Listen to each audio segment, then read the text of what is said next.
Hello friends, আজকে আমি যাচ্ছি চন্দননগর রাজরাজেশ্বরী মাতার দর্শনে। তাই বালি স্টেশন থেকে 10 টাকা টিকিট কেটে ট্রেনে করে চলে এলাম চন্দননগর স্টেশন। স্টেশন থেকে বেরিয়ে একটা টোটো নিয়ে প্রথমে চলে এলাম চন্দননগরের স্ট্যান্ড রোডে।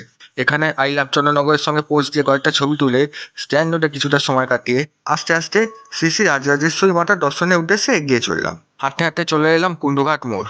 রাস্তায় খুব সুন্দর আলোকসজ্জা করা রয়েছে, যা দেখে আমার সত্যিই খুব ভালো লাগছে। এই কারণেই চন্দননগরকে সিটি অফ লাইটস অর্থাৎ আলো শহর বলা হয়ে থাকে। যাই হোক, সুন্দর আলোকসজ্জা দেখতে দেখতে এখন চলে এসেছি মূল মণ্ডপের সামনে। এটাই হলো রাজরাজেশ্বরী মাতা পূজার মণ্ডপ। আপনারা দেখতেই পাচ্ছেন, মাকে খুব সুন্দরভাবে সাজানো হয়েছে। আমার তো এক কথায় খুবই অসাধারণ লাগছে। এই পুজোকে কেন্দ্র করে এখানে 4 দিন প্রচুর ভক্তের সমাগম ঘটে। এখানে চন্দননগর নিবাসী এক বন্ধুর সঙ্গে আমার পরিচয় হলো, আর তার মুখেই শুনলাম এই রাজরাজেশ্বরী মাতা খুব জাগ্রত।